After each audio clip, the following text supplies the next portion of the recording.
Other major insist. Other major insisted. I knew Caesar well, and I knew that from this point on there was no way to convince him otherwise. After a while, we all got up to go to rest, the time being quite late. There were 5 days left until the expedition, but the program was still full. The 2 American officers had to go through some predetermined training steps in connection with the secret complex in the Busagi Mountains. I was the one who had to deal with their training, practically and theoretically, and Caesar had to go to Bucharest for some important discussions. To get the opportunity for the 2 meetings with those from Apellos, I had to delegate my duties to Lieutenant Nakawara, and he accepted with extreme goodwill. Interpolation of physical and eternal reality, an amazing case of German and American Secret Services. I woke up early in the morning and decided to reserve that day for rest and relaxation in order to prepare for the next day's expedition to meet with those from Apellos. Although I focused on preparing myself mentally for the expedition, there was no peace of mind because I could not forget what the man from Apellos had told me about those so-called houses of Cabal.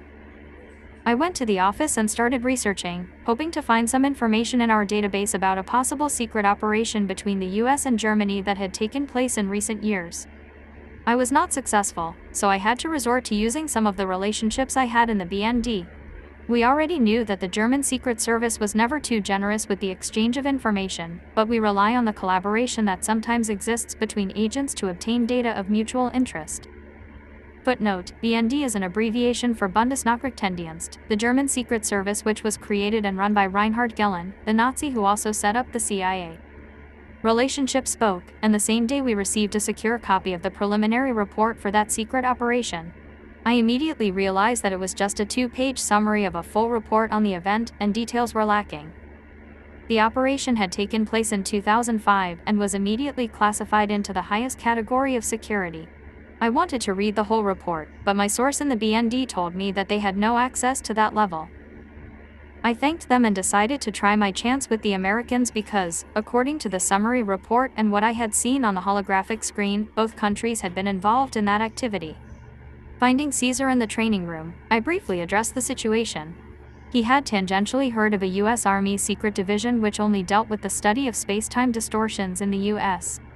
and Antarctic. He knew about this from some talks with Major Samuel Cross who, in turn, had come across such information several years ago. The division was led by a Colonel Finnegan, said Caesar. Cross met with him several times, but he did not give me any further details. I do not know if that colonel is the head of the division anymore, but I'll check on it. Towards the evening, Caesar sought me out and gave me some good news. He told me that he spoke to Major Cross and that he had confirmed that Finnegan was still the head of that secret section. Over time, it had become very important. Cross knew about the 2005 incident with the Germans, so it was easy for him to ask about it, especially by reason of the fact that he had the necessary security clearance. Since there was already a collaboration agreement between the Romanian and the American side, based upon mutual exchanges of sensitive information related to unusual phenomena, the colonel finally agreed to disclose the details of the operation, even if his division had not been mentioned in the 2007 agreement. He had a great friendship with Major Cross, however, and he knew about the Busagi complex. Surprisingly, however, Finnegan did not ask for anything in exchange.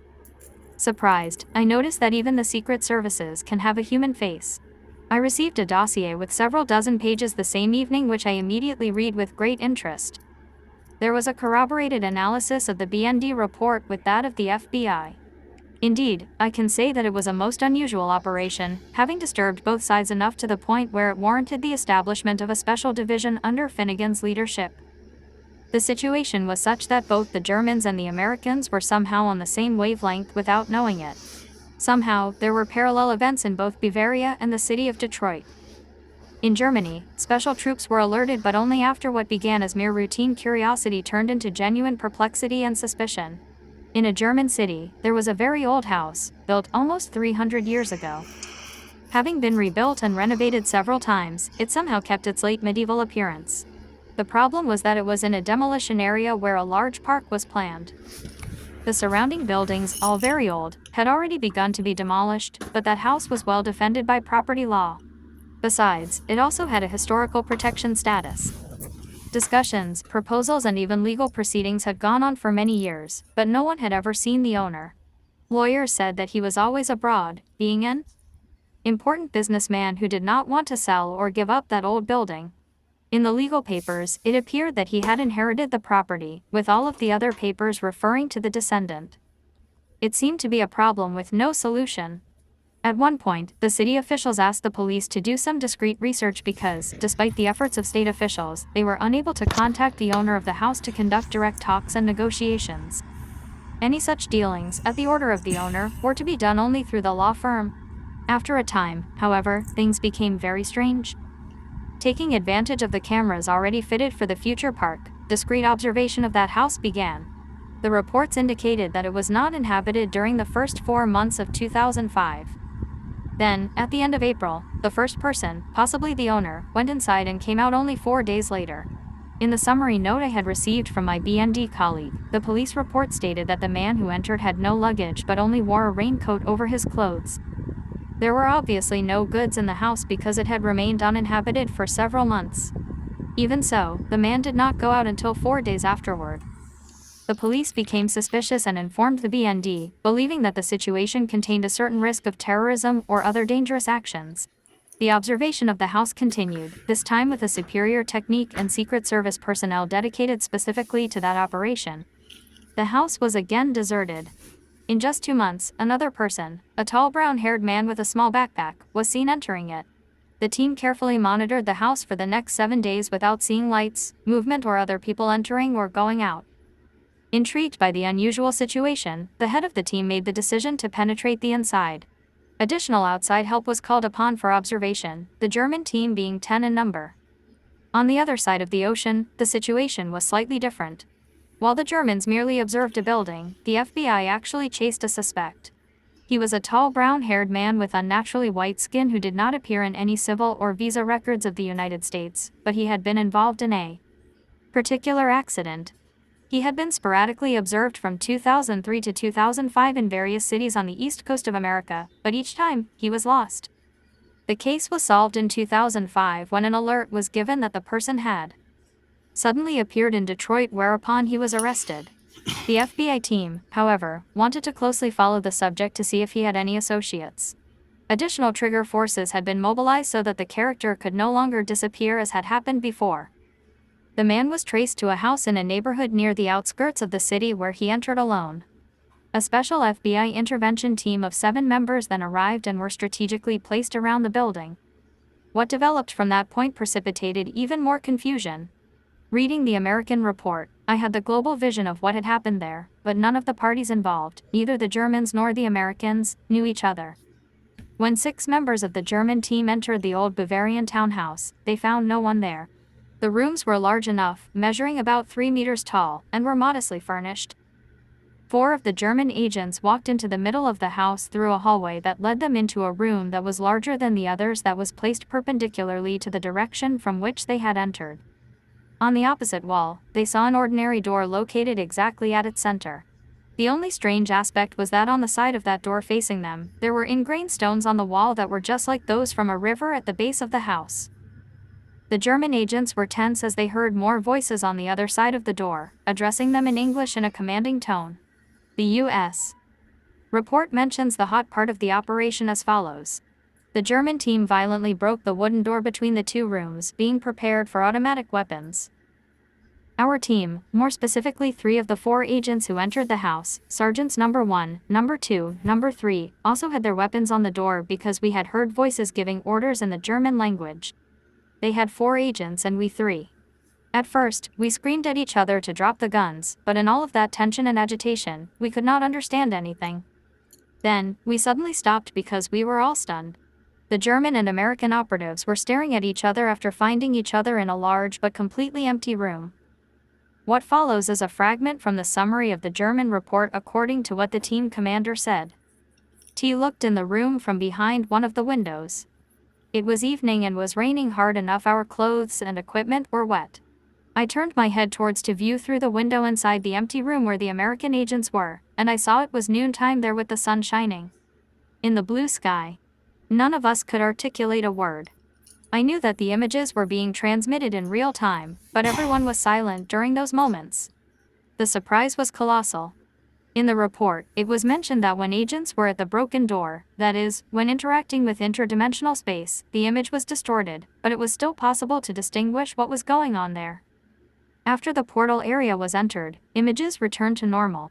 Obviously, that house contained an actual distortion, that is, a spatial portal, and the door between the two chambers was actually a discontinuity between two worlds. When they broke the door, the German agents broke into the other side, meeting with the American team who had already entered the room but through the opposite door. For the Americans, that door was in Detroit. For the Germans, the portal door, which they broke, was in a city in central Bavaria. Even though the German report was only 2 pages, it was still surprising. I particularly liked the attitude of the German team leader, as he seemed to have shown a great deal of self-control, and he quickly focused in on the new situation. He responded very well to what he had encountered when he walked through the broken door into the empty room. I felt a tingling when I walked through the portal. He also showed himself to be a keen observer with a presence of mind, making some observations about the weapons after having passed through the portal. The guns electrified and sparked when they were touched by hand. Of the 4 German agents who entered the room, only one, the commander of the team, showed any curiosity about that phenomenon of discontinuity in reality and not losing one's bearings. 2 of the American agents showed a presence of spirit and interest in the situation, and one of them, mentioned in the report, even sent a report to command through the microphone attached to his combat gear, stating, "You should see this." In the days that followed, the other agents took part in a few psychological therapy sessions to alleviate the emotional and mental shock that they had due to a lack of understanding of what was happening there. In some people, the structure of the mind is so rigid that it cannot withstand sudden changes of reality without giving rise to unpleasant side effects. In the U.S. incident file, almost half of the volume concerned the analysis of the operation as well as conclusions and proposals. Research began immediately, and in the archives, it was revealed that, in fact, that house in Detroit was built more than 200 years ago over a place where there was known to be a portal or spatial distortion described as, which takes you away to who knows where because no one will come back from there to tell you. There was no reference as to who had built the house over the space distortion. Indeed, people were jettisoned somewhere to a hill in Bavaria, suffering complete disorientation and even losing their minds. For those who managed to get over that shock, it was probably very difficult to ever return to America, and so the legend was created. A good initiative from the Americans was that, after the incident in 2005, they set up a secret division to research into such phenomena, the head of which to date is Colonel Finnegan. Apparently, he drove this department with an iron hand and managed to impress his superiors in the Pentagon by virtue of results, some remarkable, as Major Cross revealed to us, that he obtained. He was the one who presented, for example, a classification of spatial distortions based upon all the years of work and activity of the division that had taken place since its establishment. By summarizing Finnegan's material, it can be said that spatial distortions can be divided into 3 main categories. 1. Fixed portals. These are very rare and not very well known. This category includes, for example, the distortion in Germany. 2. Multidirectional portals. Passing through such spatial distortions can be reached in different places, depending on the individual characteristics, the time chosen for the passage, and the weather or other elements. 3. Dynamic portals, also called earth wormholes. These are continually moving space-time distortions in the sense that they appear and disappear very quickly, changing their position, size, and even subtle energetic characteristics. Major Cross told us that Finnegan's division gained an even greater reputation a year ago when he managed to implement a special program, after a long collaboration with several IT geniuses, that allows him to, in a certain way, foresee the place and moment when the 3rd category of portals will open. Finnegan's study is based upon a whole series of mysterious events that have taken place over the years, from the late Middle Ages to the present. One of the instances, indicated by the uncertain reference of an obscure antiquity in Paris, shows the case of the great physicist Isaac Newton and how he apparently experienced passing through a spatial distortion on the edge of a forest. Newton was projected about 30 kilometers further from that location. Although he returned there, the portal had disappeared, and so it was designated as a wormhole. The division led by Finnegan provides a map of the portals discovered and classified according to the above division. Many of them are found in Iceland, Northern Ireland, Canada, in the passage to Alaska, and also on a significant part of the Alaskan surface. This also included locations on the ice as well as the Kamchatka Peninsula. I finished reading the file later that night, but I was pleased to have documented it and to understand how houses of cabal work. Such notions were not new to me because I had already experienced many such passages up to that point.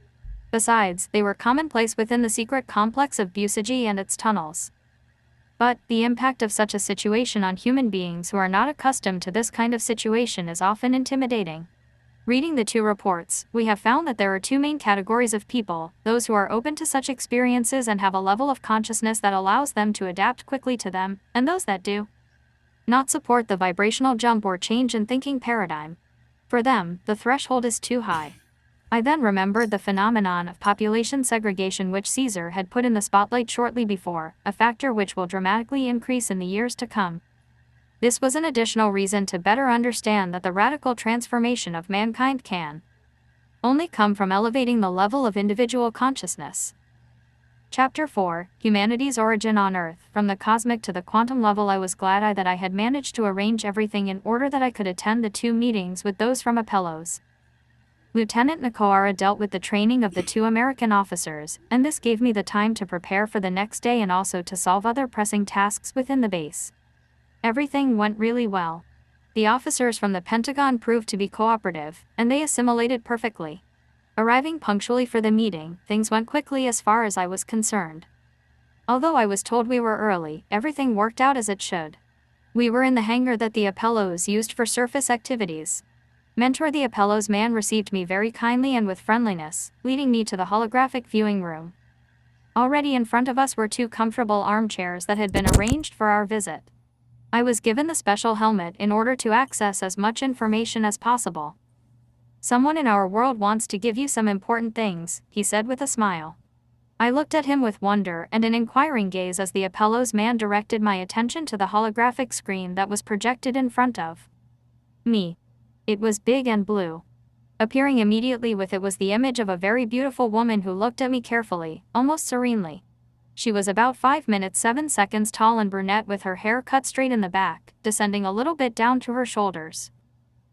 She wore a one-piece suit of glossy skin-like white material upon which discreetly beautiful designs were emblazoned. Her eyes were almond-shaped and long, and her eyes seemed to veil a hidden flame. The white skin, characteristic of the Apellos, contrasted strongly with her black hair and dark eyes. Her body, harmonious and supple, gave the impression that she was very well trained, and she exuded a special magnetism. It was virtually the first time I had seen a woman from the Apellos civilization, and the effect it produced upon me was one of sincere admiration, with a fascination for the special charisma that she manifested in a natural way and for the energy that radiated out of her. Addressing me in the Romanian language, which she had mastered very well, she had the same easy but sweet accent that I had also noticed in the man who had guided me in the surface hangar. I heard the sound of her voice coming from the direction of the rectangular device that came out of the floor, but I could not figure out how it worked. I did not see speakers or anything else in the room. The woman said her name is Mencha and that she is one of the scientists of the Apellos civilization. Her field of activity corresponded to the term medicine in our world, although her explanations of this notion is much more enriched and nuanced than you would typically hear in our society. Better said, Mencha deals with the health of the people of Apellos, being a kind of minister in this respect. They regard health as being inseparable from spirituality. You cannot have one without the other because they are inseparable. Being healthy is a necessity for man, she said. You cannot be healthy in the body without having a healthy soul. Body sickness means a sickness of the soul and vice versa. Your medicine has developed only in a horizontal direction, which is of little use. It does not provide or offer effective and genuinely powerful treatments for healing. Even though I knew very well that what she was saying to me was true, I did not really understand the purpose of our meeting. As if reading my thoughts, she replied immediately. What I want to tell you about is the physical condition of people and their spiritual condition, both of which are degrading more and more.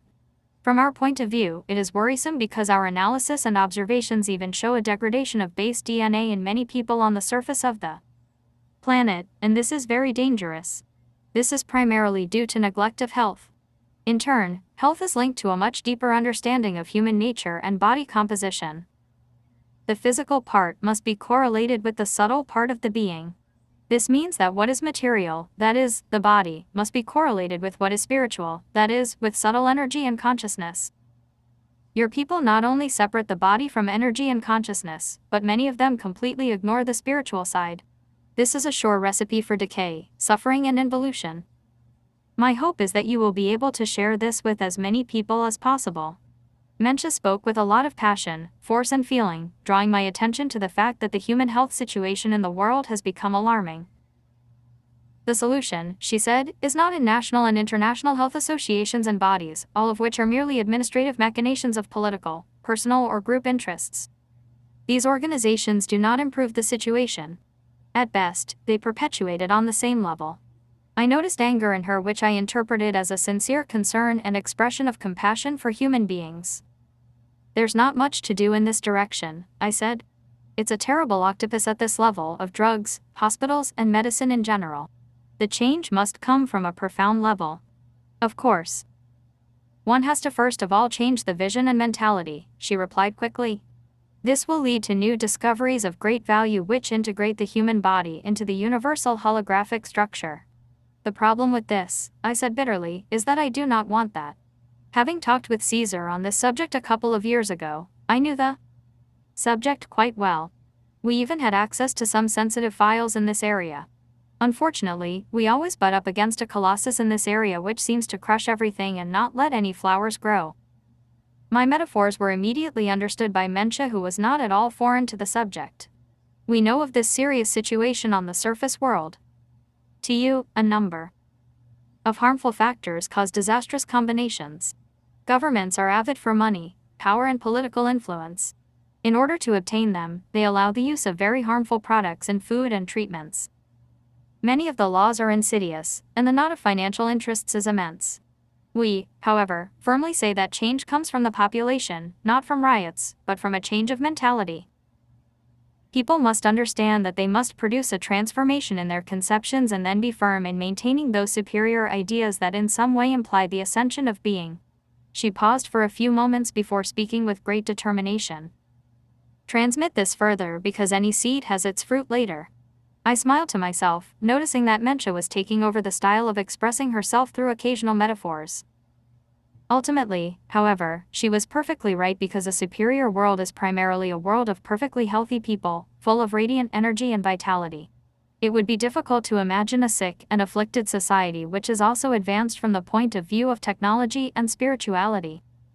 Human health and evolution are two aspects that correlate and go hand in hand, such as chains that are inseparable. A sick or distressed man, trapped by all sorts of physical or psychological problems, cannot concentrate, nor is he efficient, but most important of all, he is not happy. What evolution can come from such a state? I knew this all too well and even expressed this to her, but Mencha told me that those in Apellos had found solutions and are willing to help us if there is openness and desire in this respect. She told me that, at a given moment, the relations between Apellos and the population of Romania would have to become public, but until then, they are willing to help indirectly. People must understand that health depends on certain factors that can neither be ignored nor excluded. First of all, this is about their evolution at all levels, and that means refining and then transforming their DNA, but in a beneficial sense and on many vibrational frequencies. And how will they figure this out? I asked curiously. There are three main factors. First, senses will become more sensitive and more developed, and people will use their brains more and more efficiently. Some of them will gain paranormal powers because their DNA structure will be refined enough on certain frequencies. It will have affinities with some material or subtle realities in the universe, and this will lead to the ability to influence matter or certain subtle energy fields at will. This is combined with the second essential factor that must be taken into account, and this is the psychological and mental balance of the being. The third factor is the physical body. A person will actually feel the problems that exist at the two higher levels and how one's will translates them into the physical plane through various diseases. As you can see, we cannot separate one of these areas from the other two. T.S. that what you do in Apellos, spirituality, psychology, and medicine make up a collective body inside of us. They are not treated separately, such as is the case in your world. But, we believe that it is time for an invigoration of these ideas, none of which were at all strange to the ancient inhabitants of your country. The Dacians applied this style of holistic medicine and the Greeks adopted certain notions from them, enough to propel them to a higher stage of evolution. I wondered that if this was the case with the Greeks of antiquity, then what was the level of the ancient Dacians in this regard? I realized in a flash the truth of what Mencha said, as I already knew that the inhabitants of Tamasis, direct descendants of the ancient Dacians, applied the style of holistic medicine. I now had a better explanation as to why I have noticed harmony, well-being, balance and, generally speaking, the perfect health that these people always radiated. Footnote: Tamasis is an underground city that Radu visited and is below the surface city of Tomis in southeastern Romania. See Volume 5 of the Transylvania series, entitled Inside the Earth, the Second Tunnel. In practical terms, Mencha told me that the spiritual transformation of the human being, which refers to raising the vibrational frequency of consciousness, is directly related to the health of the body and that one cannot achieve one without the other. The Apellos woman surprised me again with her telepathic perception and answered my thoughts immediately. Indeed, a perfectly healthy body has every chance of evolving, for one is then able to go through the stages necessary for their spiritual evolution. Your ancestors knew and accepted this, applying the principles I am telling you. This information is imprinted in your DNA, and all you have to do is activate it. There are many other populations on the planet that have the same characteristics, especially in those territories that have maintained their ancient roots. I raised an issue that seemed a logical question to ask concerning a trend that is quite extensive nowadays. TF, the health and spirituality of the being go hand in hand. What is the situation with atheists or agnostics? They are also healthy and can live long enough without suffering despite the fact that they are not evolving spiritually. They have their own system of interpreting the world and life, none of which seems to affect their body. Mencha immediately responded with a charming smile on her beautiful face. An atheist only lives within the context of playing their role in what amounts to a simple mechanical participation in a much more complex process, driven by many forces and energies. He participates in life in a somewhat gentle way, but he still thinks he is complete. This does not mean true health or harmony, however, because life is lacking. An atheist is like a dry tree which, although it continues to exist for many years in the forest after it has died, nevertheless has a dry trunk without the slightest trace of the essence that gives it life. He lives in a way, however, because he is still standing on two legs. Then what is the difference between a person and a spiritual being? A spiritual and physical being lives as opposed to just existing, replied Minsha. Do you perceive the difference? She is more or less aware of what she really embodies, while an atheist remains stuck in an individual, self-contained and seemingly self-sufficient system of thought. In fact, they consume themselves without even realizing it. This is because they are not connected to the true source of their existence, thought and feeling. Such an attitude ultimately exhausts individual energy, drains the cells of vitality and inhibits the true joy of living. As it occurred to me that a superior attitude does not emerge out of nowhere, I had a question. Are there perhaps some internal changes necessary for the being to have access to a superior condition of thought and existence? These are happening at the DNA level, Mencha said. What your civilization is living in now is a very special time period of limitation. Such stages and evolutionary leaps in the history of mankind have taken place and are essential pillars in the understanding and development of human civilization. In the past, mankind was supported to achieve those significant leaps in vibrational frequencies at the DNA level, but this time, human beings have to demonstrate that they really want it. This requires an increased awareness of what you truly are and are embodying on Earth.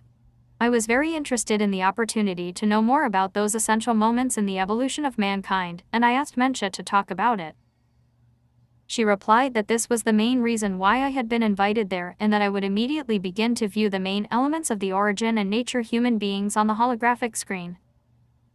Then, after assuring me that we will meet again in the near future, Mencha acknowledged me and the Apellos man with a short bow of her head. She then disappeared from the holographic screen, leaving me in a very pleasant and comfortable state. I was impressed by her pleasant presence, the tone of her voice, and the fire that radiated from both her gaze and her very being. I did not expect the intermezzo that she provided, but it proved very welcome, preparing me for the very special viewings that were to follow.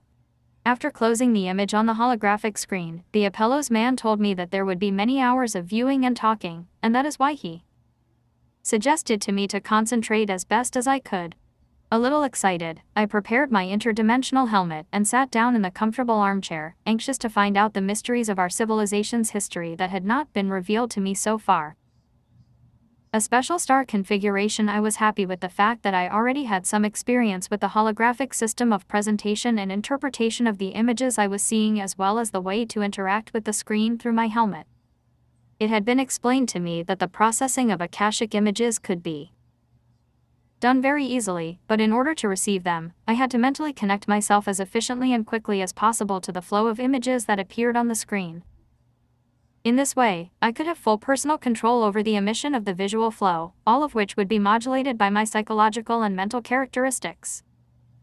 Footnote: the author refers here to universal records which contain any fact, thought, or phenomenon that has ever occurred in the universe. The background of these records is Akasha, which in Sanskrit means space, heaven, or ether. Elements about this notion were presented in Volume 2 of the Transylvania series entitled Transylvanian Moonrise. I sat comfortably in my chair and put on my helmet. The Apellos man sat down on my right and looked inquiringly at me to see if I was ready to start. I nodded, and then, without any visible command, the first holograms began to appear in front of me, naturally and with extraordinary clarity. I then started to watch the most astounding, complete, and correlated epic of mankind and its evolution from its first moments to the present day. I will attempt to faithfully reflect what I saw during the 2 days of visuals, but the volume of information is too great, and the explanatory ramifications are too many. I will therefore first give a general overview of the subject and then a summary thereof. In this, I will include other associated information in order to allow for the best assimilation of the elements present. While watching, I learned this method over time and realized it was the best suited to imprint the information in my memory, at least to a certain extent. Additionally, because the wealth of information was so immense, I often stopped to write down some points or sketch out what seemed important to me. The first session lasted 9 hours and the second 8 hours. Both have marked a profound transformation in my being through the incredible accuracy of the presentation and the integration of the stunning images I was able to see. It was a virtual course in the true history of mankind, conveying a knowledge that destroys any myth and prejudice through the realism and clear truth presented. Even knowing some of those aspects which I am now able to present, I was enthralled by the perfection of the way in which I was shown everything correctly. I considered this to be a royal history of truth that was, at best, only known partially, usually distorted and manipulated. As an accessory part of my training, the man from Apellos revealed to me that the evolution and development of human beings was, among other things, due to a number of influences from several stars, planetary configurations, and solar systems. Every star, planet, satellite, or other heavenly body, such as comets, more or less acts to develop biological systems, a phenomenon that is constantly happening. Even though I was still not fully aware of the circumstances, the evolution of primates on Earth has been deeply influenced by both natural influences and so-called artificial influences. On the holographic screen, I first saw a starry sky, but on an azure background with the stars looking like circles with a bright glow. It was not the black of cosmic space, but I saw a fairly bright sky of blue that was very pleasant. Some of those stars were somewhat highlighted, having a shape like a rectangularly shaped file with rounded upper and lower edges, just like the icon you would see for a file when working on a personal computer. There were always 3 circles with certain marks at the top left of each file. I noticed that the first symbol, the one on the left, was on each of the stars, being similar to the letter E. The stellar symbol E. Symbol detail E principal information symbols HT plus information file. To the right of those files, there were 2 dynamic vertical lines, full of symbols, changing and having different intensities of luminosity. Symbols and representations of information files attached to each star in the cosmic alignment of stars. Symbol E / other principal symbols dynamic strips with symbols OT information file star L_00 Ja 7 za E degree at equals AETGA, A on. Our solar system then emerged with its planets at the intersection of several relationships or links between stars which can be likened to stellar rays of force. Star arrangement concentrating in the middle where the Earth is located with a weak but constant gravitational influence. Earth Sun %CF equals and I Pal Phi equals O. The image grew even larger and the planets of the solar system were highlighted. I noticed that it was somehow rotated with respect to how the solar system is conventionally understood, and it did not have the same tilt of the axis as the present one. For example, I saw that the area that today corresponds to Egypt was close to the equator. The image then approached the planet, and the fundamental symbol E was designated in 3 places, which signaled 3 different areas, one in today's Egypt, more precisely in the Sinai Peninsula, another in Arabia, and the third somewhere on the surface currently known as Poland. The symbol shined with different intensities. The one in Sinai was the strongest, then the one in Arabia, and the one in Poland was the most blurred and less visible. Earth with tilted axis, the 3 main areas of symbol E. I concluded that this probably indicated a certain timeline of events, but it could also be an indication of the importance of those areas in a particular context. The first important modification of DNA, the picture became more detailed, focusing around hills in a valley in the designated area at the bottom of the Sinai Peninsula. Unlike the desert that exists today, the region was covered with rich vegetation. The images of the valley then showed a large primate, an evolved bipedal monkey. I noticed that the facial and skull features were different from those of a regular monkey. That primitive bipedal creature was part of a not too large group of individuals who set themselves apart. As far as I could tell, he seemed to be the leader of the group because he was directing the other creatures to certain places where they were looking for food. Everything that appeared to me in the images was accompanied by a specific sign that appeared to the right of a being, an object, or an area. Though I did not know the significance of those signs, it was often suggestive in the sense that it indicated the direction in which I needed to pay particular attention. For example, a sign near the hologram image of the leader of that group would be indicated with a red pulsation. Later, I would understand that when a signal had such characteristics, the creature or work indicated was very important in the context of the situation being presented. In other cases, the mark could be static and otherwise colored. Wanting to see a close-up, the zoom increased to the specific biology of that primate, first entering into its tissue, then into the cells, and ultimately into its DNA structure. During this process of penetration, I felt that I was being comfortably guided by the man from Apellos. The images on the screen were accompanied by the stellar rays intersecting so as to indicate the influences of the stars in the first images that were part of that specific star alignment. They were like threads of white yarn that suggested a certain kind of cosmic action. In fact, those rays had been part of the images until then, but I did not understand their meaning previously, and that's why I did not give them too much weight. I noticed, however, that as the image penetrated more deeply at the microscopic level of the anatomical structure of that primate, the rays became more and more powerful until, at some point, when they came to a certain layer of the spiraling DNA structure, the stellar rays concentrated in one place in the DNA of the primate. That point corresponded to a certain moment of time and to a certain place in space in which a certain cosmic influence was implemented into that primate, and I saw this as a specific symbol that appeared at the beginning of each file. I understood then that this represented a very fine but fundamental influence for subsequent changes that were to follow.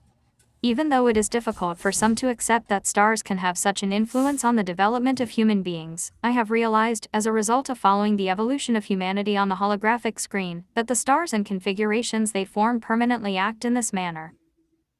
In some situations, it is possible for it to take hundreds of thousands of years for a specific stellar arrangement to decisively influence the DNA of some species in order to create a special structure.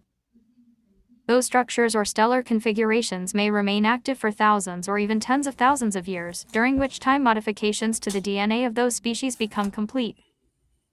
It was shown to me on the holographic screen that such a period of time was essential to the facilitation of an important transformation of DNA of a great-grandfather on Earth that was from long ago. I saw how the influence of the stars acted at a precise point in the DNA structure of that primate, highlighting what seemed to be an atom with its bonds. I easily recognized the carbon atom and saw that the stellar rays had changed one of its bonds as well as the rest of the DNA structure. Influence of stellar alignment upon the bond between 2 carbon atoms had common frequencies designated by the symbol E genetically modified area AIRROE. Structure of AD9. The focus of the cosmic rays specific